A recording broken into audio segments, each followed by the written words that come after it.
Hey, that's pretty good. The Raptors defeat the Washington Wizards 130 to 122. That's 2 games in a row, 2 wins.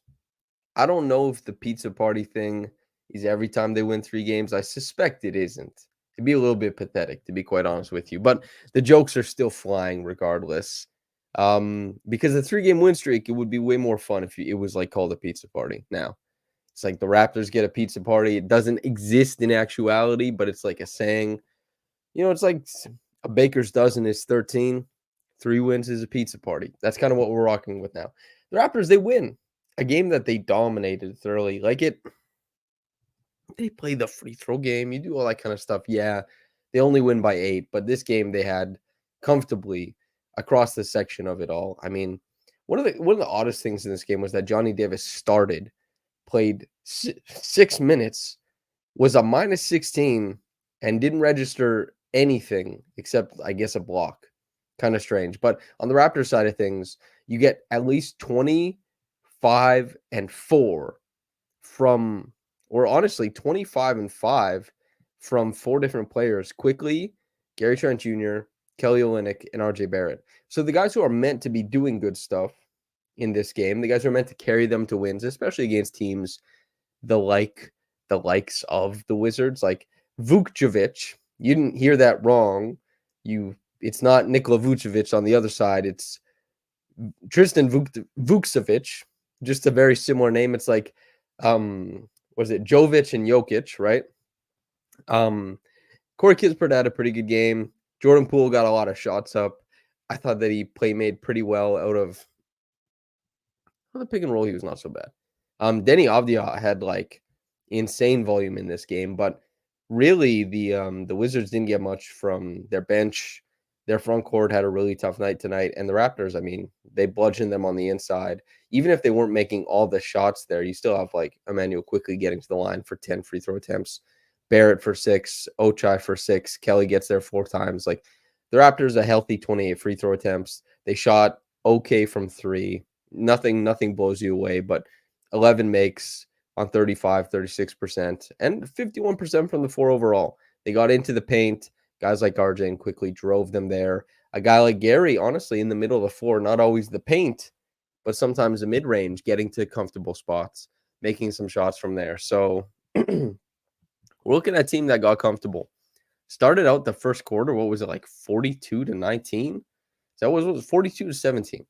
And then, of course, it was the terrible run. MJ Barrows says, Samson, hi, WTF the second quarter. Can you explain what happened? I understand runs and highs and lows, but that looked more like a witch's curse or something. Yeah. Shot variance is a thing. That was part of it. The Raptors did something early on where they pushed off of every single miss, and the Wizards' transition defense I thought was terrible early. The Wizards were also playing a lineup that was not all of their best players early on. Like I said, Johnny Davis got a shot at it. And then so the Wizards they got into some of their better lineups later on in the game, whereas the Raptors, they started out with their best. You have all the guys started, like Gary is one of the best players, Emmanuel one of the best players, RJ one of the best players, Kelly one of the best players, and Ochai, despite being, a pretty large negative on offense, is still a guy who definitely you would consider, his defense helps carry his value out on the floor, his impact. And even still, like getting to the line a few times, 9 points is, not great, especially on like 7 shots, I think 10 used possessions. It's nothing you want to like celebrate, but yeah, he cuts, he finds his way to some impact on that end at the very least. And it's just, so for starters, better lineups from the Wizards, worse lineups from the Raptors. That's kind of what we're looking at. Jacob Tarasov says Johnny Davis got hurt. Oh, there you go. Egg on my face. I didn't even know, to be quite honest with you. Oh, I should have asked about that after the game then. I didn't know. I thought maybe they were just like, well, regardless, the team played better with him off the court. Kind of funny. So thank you for alerting me to that, Jacob. On top of that, though, we're looking at a Raptors team that some of the variance changed for them. Some of the lineups got a little bit worse, but also they weren't pushing as often in transition, which was really what they were doing so much at the start of the game. The pace of the game slowed down. The the Raptors' shots started getting a little bit more difficult. And a credit to the Wizards, there was a little bit more switching above the break. They kept the play above the break more often, less of these dives to the rim. And the Raptors also not as easily tethered to like Kelly Olynyk, having to work through some of their handoffs and dribble creation instead of the high post stuff. It's a little bit unfamiliar for them. And, that's stuff guys have to work on. That's stuff guys have to develop, of course. So it's not a super big deal, but yeah, real nasty run. And you know what? It came back around, right? Too. Like, yes, they only ended up scoring 21 points in the second quarter, but they did find their way to it. And it was like what the first to like 4 or 5 minutes, they scored like what between 2 and 5 points. Not a lot. So I think transition was a big thing. Not being able to have a hub to work out of, especially as far as like getting below the break and using those entry passes for the off-ball cutting actions that they like, it changed what they were trying to do offensively, and they got stuck. And when they get stuck, that's tough. Jacob Tarasov says, "Do you know what happened to Dick?" Yeah, Grady, he has a groin injury. I don't expect it to be bad. They called it a contusion. So a groin contusion means like a contusion to me means bruising. That's always what I've understood it as. One time I got hit in the face with a hockey stick and my chin started swelling up. And we went to the hospital, or like whatever the equivalent of the hospital was at that time, see if there was a bone chip, because there was like they call it a loose body in OG's elbow or whatever, loose bodies. We thought it was a piece of my chin or something like that. And the doctor was like, "What the hell are you talking about? It's a hematoma. And this is bruising under the skin." I don't know, contusion, bruising, hematoma. I'm not sure about all of the terminology, but I think Grady will be fine. I don't think it was super, super serious, just hanging out. But on Grady, to keep it there, I thought that he played a really nice game, like just kind of plugging in, working off of the other guys. We've obviously seen quite a few games. It's like maybe like 25% of games he walks in there and he's really going to be overmatched. And he is, as a guy trying to create off of the dribble. That wasn't what he was told he was going to be doing this season. It's not a recipe for success very often, but as far as Grady, he'll have a game every once in a while where he pops off, where the shooting is good enough. That's kind of what we've been watching, is like some really bad games where the efficiency is down, turnovers are high, a lot of possessions end up in nothing. He'll pick up the dribble too early. He's not able to keep advantages, all that kind of stuff. But he's a rookie playing a role and a style that he wasn't really told he was going to be doing, and one that doesn't fit his game very well necessarily. We'll have to see his future. He gets to progress and try things for however long, and we'll see if he becomes, somewhat of a tertiary on-ball guy. Would be interesting with the way he's able to pass the ball at times and the fact that he can shoot off the pole. And also when you consider like his touch at the rim, like we saw that big left-handed, he gathered at the free throw line, kept the left hand extended the whole way, soft touch at the rim. Like that kind of stuff is really great to see. There's some seeds in his game that you could see growing into a little bit of creation, but he's overly taxed. In this game, we see a guy who gets to hang out in the periphery, 5 of 9 from the field, 3 of 5 from downtown, 4 boards, no assists, +4, 13 points. Grady was just hanging out, cashing shots, playing in transition. When he had space to push the dribble, but don't put yourself into too many uncomfortable positions. It was a nice game for him. Obviously, he was with an injury. The guys who really drove success in this game, though, I mean, more than anybody else, I would say there was Emmanuel Quickley.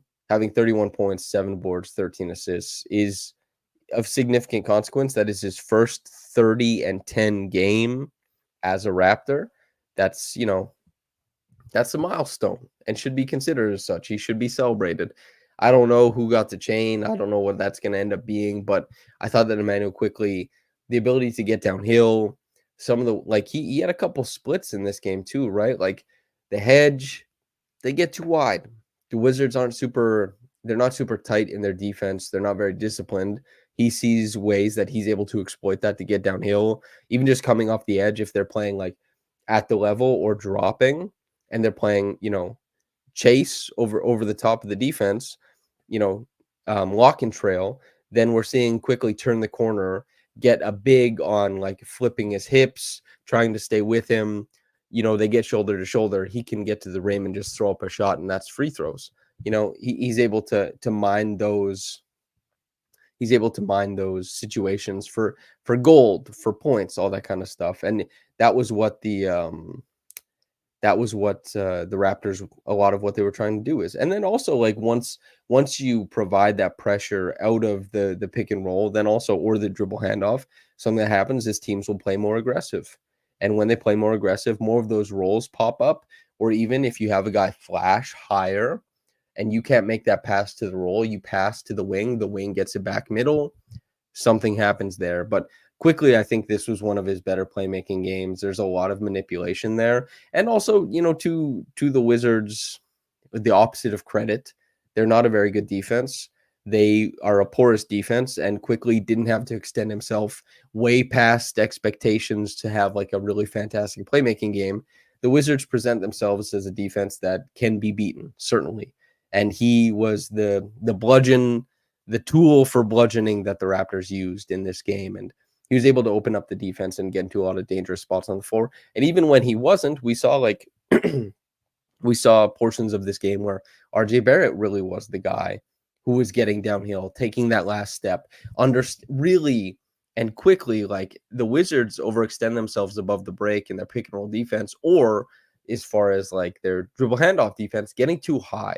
That means if RJ gets to turn the corner, it really is just him and the last man at the bottom. That, if he can beat that guy down there at the rim, easy peasy. But that also leaves like a whole heap of opportunities for him to make these laydown passes to guys in the dunker spot, or cutting from the corner, or a 45 cut. And honestly, like, I think guys have learned quite well that RJ will get to the rim and do so often. And then on top of that, I mean, we're talking about RJ, who's made significant steps as a playmaker, whether that's play style or a change in his own, decision making, up for debate. Whatever a person really thinks is, it's kind of opaque. I wrote about it, and I thought it was mostly a change in decision making, because I thought that it was different than what we were seeing with the Knicks. But when I asked RJ about it, he said he hadn't changed anything. So.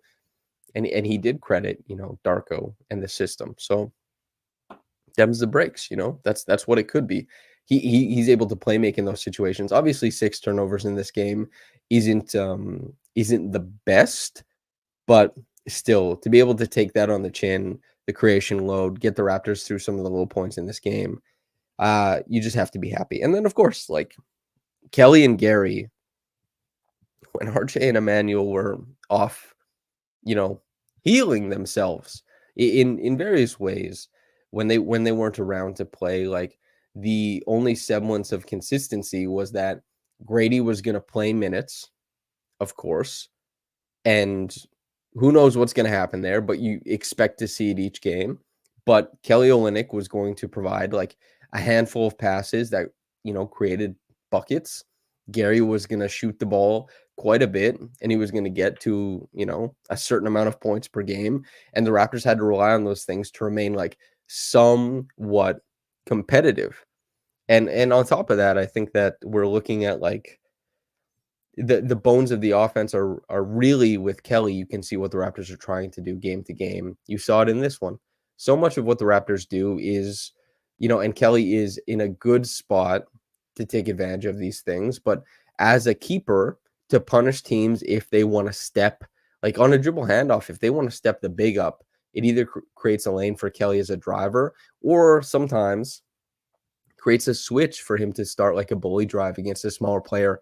And Kelly is a good enough passer to play make from the top as a set passer, or on the move as he's kind of rumbling towards the rim. Those little wraparound laydowns that he can make to cutters. Ochai has scored on a bunch of those this year. So Kelly operating things above the break. I thought that, it's been a pretty good run of play for Kelly lately, especially considering that, like, he played really great. He's played better defense lately, which I like.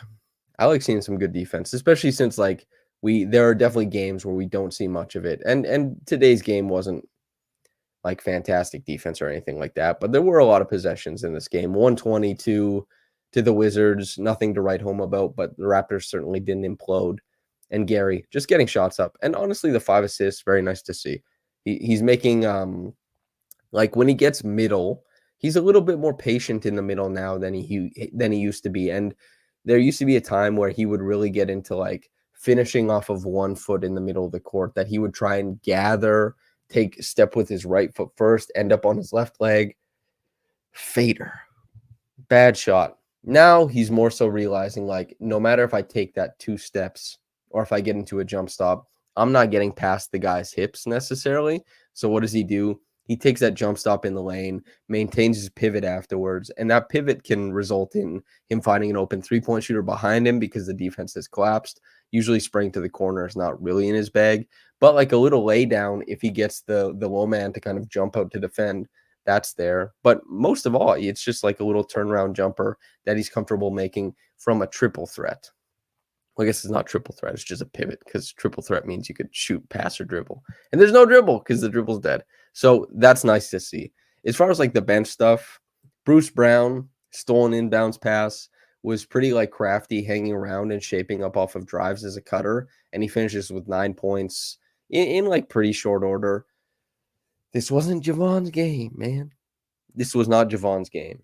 And, them's the breaks. Garrett, a couple, like he had a layup in this one, cashed the corner triple too. That was nice to see. But yeah, Grady was the biggest story off the bench. And the Raptors, like, it wasn't the deepest game. Like 36 minutes from RJ, almost 28 from Ochai, 34, almost 35 from Kelly, 35 from Gary, 36 and a half from Quickley. Like, the guys played. They really did. And I don't know how important it was to these guys to win this one. I mean, we talked to Emmanuel after the game, and he was saying, I think it was Doug asked him how important it is, to win games at the end of the season, to try and get some momentum. And I mean, he said it was important.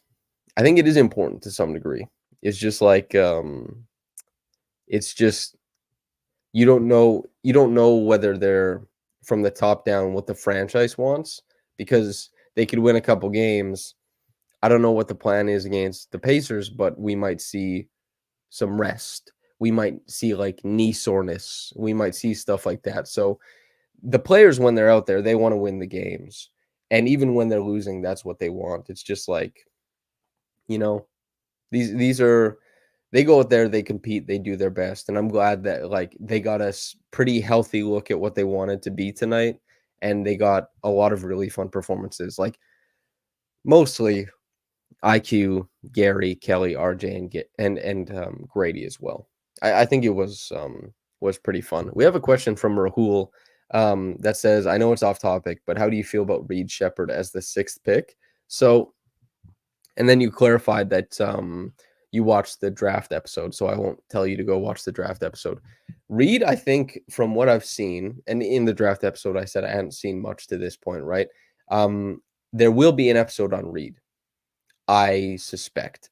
If the Raptors, the draft lottery will help calcify some of the coverage, because if the Raptors fall out of the top 6 in the draft coverage, then there's a whole slew of prospects I won't be doing deep dives into with scouts. But if the Raptors keep top 6 or higher, definitely we'll do like a full episode on Reed, if not like Reed plus a couple guys. So that coverage will be coming. But yeah. Top Shot Tesla says, would be weird resting now considering we're pretty much locked into the 6 odds. Yeah, but you never know. Guys can be really careful about stuff, and so can the franchise. So I guess it's something we'll wait on. But yeah. Jordan Poole was fun to watch tonight. I thought he was kind of, there's always funny, there's funny parts of his game. He's very adventurous as a, lead ball handler, as a decision maker. He's no longer coming off the bench. He finishes with 29 and 12. He's pretty good. And honestly, like, I said Quickley had a couple splits. Man, Poole, that one split he had where they were running like that, the cross screen action at the top. He took it wide. The Raptors sent 2 guys to step up. He split it like football gather into the lane, big step, takes the bump, finishes with like the reverse inside hand lay. Just really nasty player sometimes. It is like my great hope that Jordan Poole sorts it out. And we all know what it is. That's my because he's so talented and his idea of what a person can do on the court is like rambunctious. I like the way he tries to play basketball. It is to some degree like as if Steph Curry wasn't superhuman in his shooting capabilities. Is because Jordan Poole is a good shooter. He's just bound by like expectation or like I guess relativity. Steph he ascends past any expectation. He ascends into his own realm, kind of like Caitlin Clark to some degree, right? Like Caitlin Clark, and congratulations to South Carolina. That was the better team today for sure. But Caitlin Clark, I don't know if she'll be the best player in the WNBA. I don't know about like, I know people have different ideas about who the best college player is, but like the way she plays, she does kind of reshape or make people reimagine what that position looks like. And that doesn't mean she's a more resilient driver than Juju or something, or a better like all around player than Paige. Some people like Paige. It's just like there are people who kind of break conventions, and Steph definitely did it for the men's game, and Caitlin is just kind of like vertically stretching the court in a way that the women's game, maybe the level that she's taking it to is pretty nuts. And Jordan Poole is a guy who I think has the right mindset to like change the game. It's just he's maybe not like a generational talent, and I like that. I think that's kind of like that's an awesome like thread to follow, you know? Um, I love people who play the game like that. Coco says he's very animated, as in looks like he's in an animation almost. Yeah. Some of the things he tries to do, and like he's very big eyes, big mouth, like very expressive face. He's definitely like he's made for high definition cameras. He definitely like seeing him react to plays or like pull something off is pretty good. Rahul has an interesting thought here. Says, I wonder why Ochai's shot hasn't translated from college. He's literally a 3-point shot away from being a solid rotation piece. Yeah, that's kind of fun. I tweeted today, and not even like a 3-point shot, right? It's just like a catch and shoot 3-point shot. Yeah, I tweeted 4 hours ago, or actually almost 5 hours ago. Ochai really is a catch and shoot jumper away from signing 3 to 4 contracts in the NBA. I really do believe that he defends his position. He does it well. He's a willing cutter. He's not like a tragedy finishing at the rim. He's not a high level finisher, I don't think, but he's certainly not a negative there. He's pretty neutral. He gets and a catch and shoot jumper because he really is a positive on defense. He really is. I've seen pretty good diversity as far as like the matchups he's been able to take. I've seen him play a lot of different styles. Like he's been kind of like, when he's guarding down can be a tough, sticky guy who it's just like tough to get past. When there's guys who's quicker than him, he can kind of play in space and allow a bit of a buffer to recover into. He knows how to play with the guy behind him. He knows how to play guys into help. Like all that kind of stuff is really important. He's also an athlete who can act out a bunch of different defensive actions. He can be a guy you just maybe not in a starting lineup definitely not in a starting lineup on a good team, but as far as like if he's like your if he can shoot it and he's your eighth man and your number one option for guarding another like, 1 through 3 guys isn't there, he's really, really nice to step in. It's just that he's not shooting the 3. And you know, he was fantastic shooting the ball at Kansas as he went on to win, the championship, right? Like that was the defining feature of his game. It wasn't his defense at Kansas that everybody talked about. He was a heat pump, banging triples nonstop, you know? So there's more of a hitch in his jumper now. I think it might have to do with the extra distance, might have elicited a change from college to the NBA, and that change might have complicated some of his mechanics. He's pretty slow on the pull. It looks like it can be inconsistent at times, and all those things mean that like even if he did have the jumper, he wouldn't be able to like crank up the volume to where he's like a super sexy 3-point shooter, right? Like we see that happen with even IQ Quickley. Pretty slow on the pull, and that affects his volume because it's like Darko said, a guy who shoots it that well. Like, let's see 10 of them. Let's see 10 of them, So the speed with which you get off the shot is obviously very, very important at the NBA level. I'm not I'm not saying anything revolutionary here, but Ochai, I think that there is a bit of a difference as far as like the mechanics from college to the NBA, and some guys it doesn't translate. The reason why I wasn't worried about Grady was because Grady shot a lot of NBA length threes in college, and he can be, when necessary, a catch high, keep high guy. His shot prep is unbelievable. He can get that thing off pretty quickly. And even when he came into, the preseason, you're watching him come off of like an Iverson cut, catch the ball running full speed to his left, turn, there's a guy in his face, like a hand in his eye, and just launch from like 18 feet as he's fading. And he hit 2 of those in a row, and you're like, okay, this is a guy who, when he has to hurry the process up, he can do it. Ocha, I don't know if that's there. But even still, if he was just like a guy who it's like that PJ Tucker type thing. Now, you wouldn't have PJ's career, obviously, but the ball finds you. There's a shot there. Can you shoot 38 to 44% on those wide open catch and shoot triples? That's your spread year to year. Can you get your shot to that point? You're going to sign some contracts in the NBA and not 10 days. If you can't get it to that point, maybe not. I'm sure he works on it like really hard. I'm sure he's always working on it. But yeah, Ochai, it should be interesting. There's a lot of stuff to like, but some things are worth liking more than others on an NBA court. Like screen setting as a guard is a really unique, cool little thing. Fred VanVleet, for example, is a fantastic guard screen setter. Those screens would mean nothing if after he plants it, he couldn't peel out of it, set those feet, catch, and bang a triple. Some things are more important in the NBA than others. And so Ochai is good at a lot of stuff that would immediately become like way more compelling and appealing if he was, catching those threes. Phoenix Plays Z says, I'm not a fan of volume threes from one player. I prefer a distributed level of 3-point attempts amongst the team. Yes, but some of that has to be like defensive response. So, and I do agree with what you mean. Like it's heliocentrism. I don't know if there's like a big selling point that anybody has. I think Houston could have won the 1 year. It fell apart for them in a terrible way, but they were as close as anybody might ever get.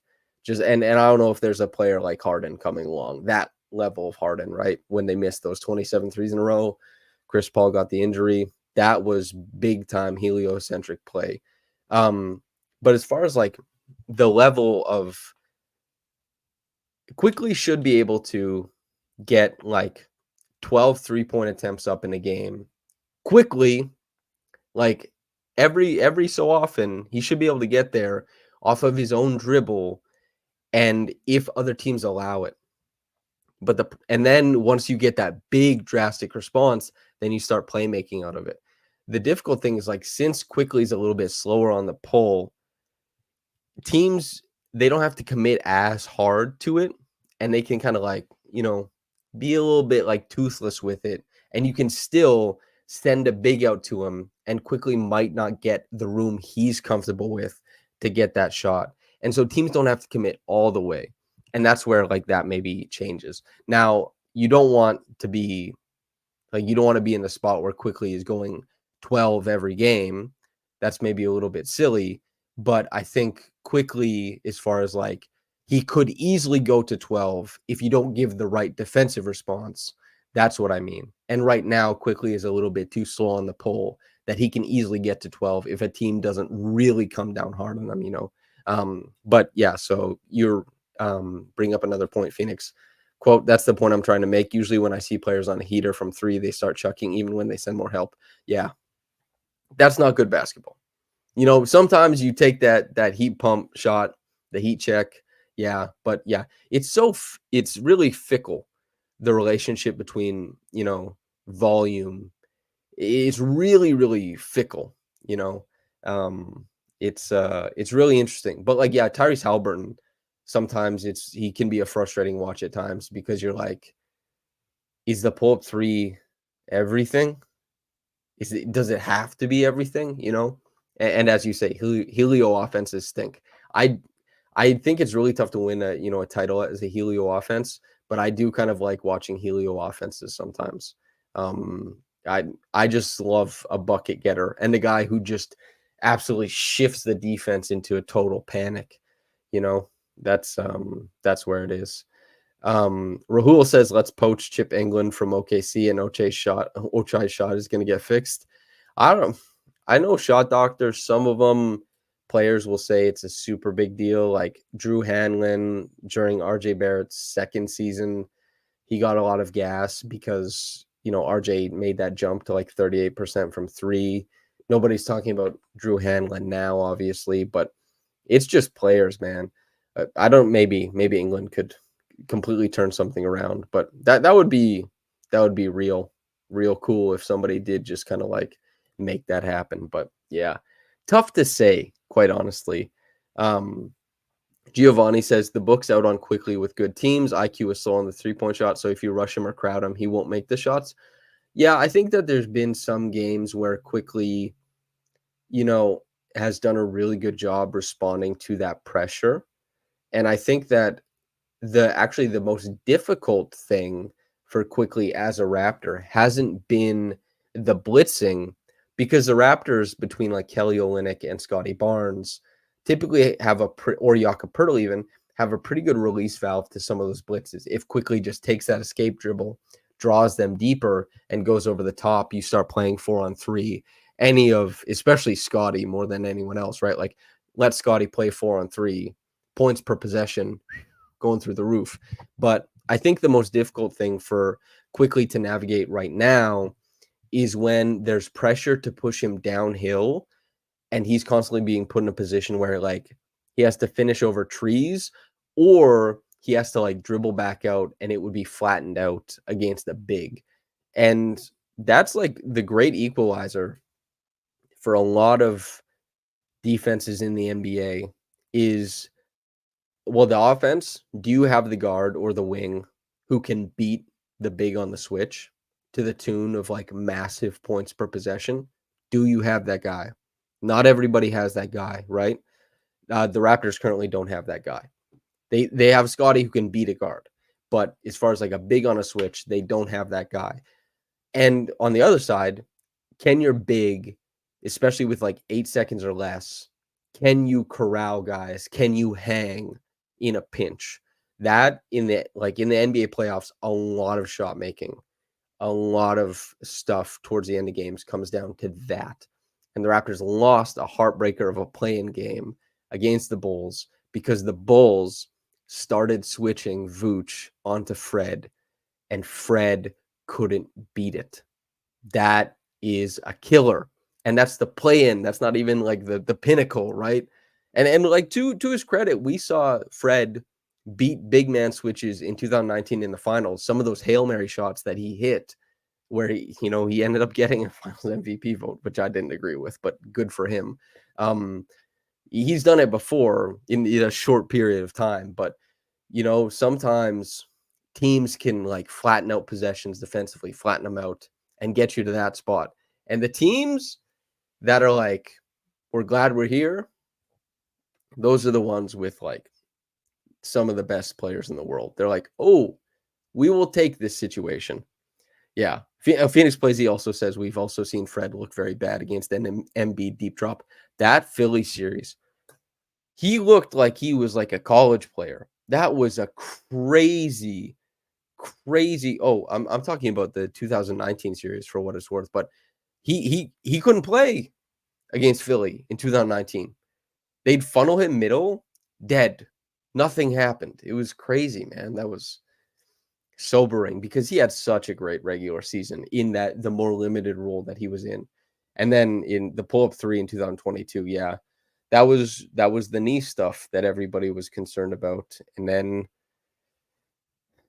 you clean up the knee, do all that kind of stuff. And anyway, Fred is in Houston. Houston has done better than expected, and I think Fred had a pretty good year per the numbers. And I haven't been keeping up close enough tabs to know if like he and Jalen Green, the mentorship is going well or anything like that. I don't know, but yeah, there's been some like unbelievably heartening Fred moments. Most of them came in the championship run, and there's been some like damn Fred moments. But overall, I mean, just glad to have had him as a Raptor because his contributions to a title were remarkable, and he was always just like a massive impact guy. And the Raptors going from Lowry, who was like the ultimate impact guy, to a guy who's a little bit more muted in impact than Lowry, but still like anything you look at, all of the catch-all numbers, and I'm not a big catch-all guy, but some people are. They just looked at Fred as like, a David amongst Goliaths. It was a really interesting. Sometimes you wonder what a guy is doing all the time, so that he's getting the gas in the catch-alls. Especially since Fred was never like a big true shooting percentage guy. It is just like catch-alls really value winning your minutes. That is what it is. But yeah, them's the breaks. That feels like a podcast, yeah? How's everyone feel about that being a podcast? I feel okay about it. We will be here later because it'll be Tuesday after I attend the game. The home closer, the final home game against Pascal, against Tyrese Halliburton, against a Pacers team that, quite frankly, is really going to want it. They're really going to want that one. It should be a pretty exciting game. I think it was Darko was asked after the game, like, could you see Jakob or sorry, not Jakob. Do you see any situation for like the two guys, Jakob and Scotty, to get back into the swing of things? Like, is it possible? And he said he had no expectations.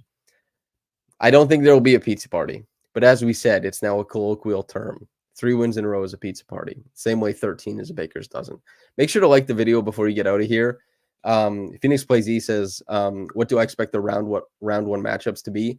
I think I'll do, like, Trey and I will do a more so like NBA wide podcast as far as like kind of catching up on stuff like that. And we'll do a live one where we talk about some of this wider stuff, Phoenix. So we'll get into that stuff. But as for tonight, I'm going to probably call it quits on this one. But this stuff will be talked about for sure. And if you so choose for Indiana Pacers playoff coverage, go to Caitlin Cooper's Patreon. We'll do some work over there. Okay. Thank you very much to everybody for listening. And yeah, God bless. Like the video, subscribe, all that good stuff. Whether you got into this in the morning or at night, have a blessed day and goodbye. Yeah, Eclipse Day tomorrow. Everyone tune in for that. Should be cool. I'm locked into it. Okay, bye-bye.